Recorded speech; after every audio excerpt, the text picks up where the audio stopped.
Bismillahirrahmanirrahim. Alhamdulillahirrabbilalamin. Wassalatu wassalamu ala asrafil anbiya'i wal mursalin wa ala alihi wa sahbihi ajmain. Jamaah Masjid Saman yang berbahagia, kali ini kita akan mencoba memberikan sebuah gambaran terkait Masjid Saman yang mungkin banyak sekali belum diketahui oleh jamaah sekalian. Masjid Saman didirikan secara kelembagaan sebagai sebuah yayasan, itu berdiri pada tanggal 28 Maret 1963.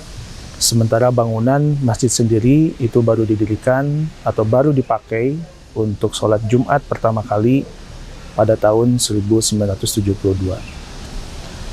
Jamaah yang berbahagia, Masjid Saman didirikan pertama kali atas prakarsa atau keinginan beberapa warga kampus ITB yang saat itu ketika sekitar tahun 60-an, warga kampus memiliki kesulitan ketika akan melaksanakan sholat Jumat, di mana masjid terdekat yang dekat dengan kampus itu berjarak cukup jauh, sekitar di Jalan Cihampelas, mungkin beberapa kilo dari Masjid Saman saat ini.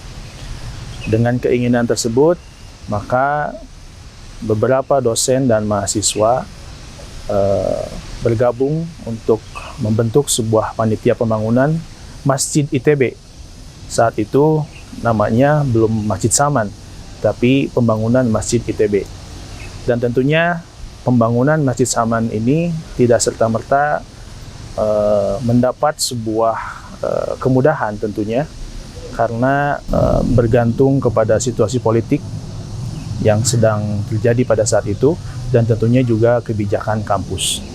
Pada awalnya memang pendirian masjid di lingkungan kampus ITB itu tidak mendapat persetujuan, khususnya dari rektor pada saat itu. Namun panitia yang terbentuk tentunya tidak patah arang atau tidak menyerah, kemudian mencoba cara lain, yaitu dengan mencoba bertemu dengan orang nomor satu di Indonesia, Presiden Soekarno pada saat itu, untuk menyampaikan gagasan atau wacana pendirian masjid di lingkungan kampus ITB. Dan alhamdulillah ternyata setelah bertemu dengan beliau sangat merestui pembangunan masjid di lingkungan kampus ITB, dan bahkan beliau sendirilah akhirnya yang memberikan nama untuk masjid ini dengan nama Salman.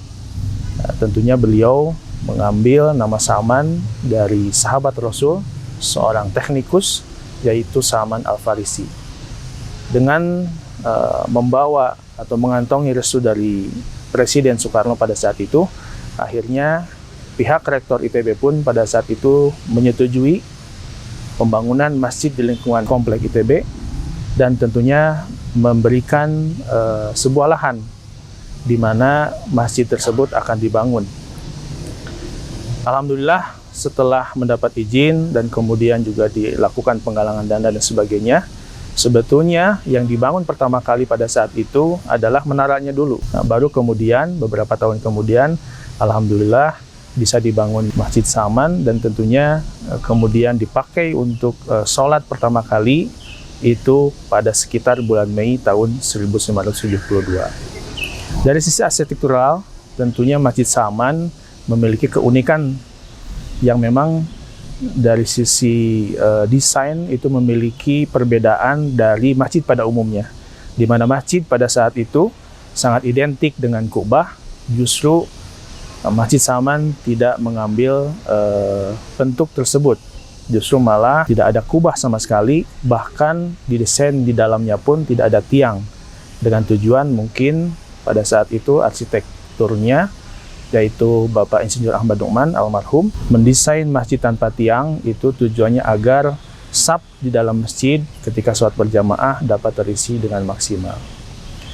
Masjid Saman ITB dibangun dengan ukuran kurang lebih 35 meter kali 35 meter, dengan kapasitas kurang lebih bisa menampung 1.500 hingga 1.800 jamaah dalam kondisi normal.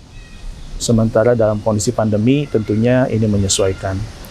Sebetulnya masih banyak hal-hal unik terkait Masjid Saman tentunya yang bisa kita ketahui bersama, dan bahkan mungkin masih banyak jamaah yang tidak begitu mengenal Saman dan tidak mengenal apa saja yang ada di Saman. Dan ini merupakan sebuah hal-hal yang menarik untuk kita ketahui bersama, karena di dalam perkembangannya Masjid Saman ITB saat ini sudah menjadi sebuah masjid yang sangat diramaikan khususnya oleh para pemuda karena kedekatannya dengan kampus ITB yang dimana jamaah utamanya adalah mahasiswa, para pemuda, sehingga kegiatan di Masjid Saman ITB sangat semarak. Terlebih saat ini pada saat bulan Ramadan, sekalipun dalam kondisi pandemi, kegiatan Saman terus berjalan dan dimotori oleh para pemuda yang notabene mereka adalah para mahasiswa ITB dan mahasiswa dari kampus-kampus lain di sekitar Bandung Raya. Jamaah rahimakumullah, jamaah yang berbahagia, tentunya masih banyak fakta yang ingin kita share atau kita bagikan kepada para jamaah agar jamaah lebih mengenal Saman lebih dalam. Namun tentunya kita akan lanjutkan nanti pada part berikutnya atau pada bagian berikutnya.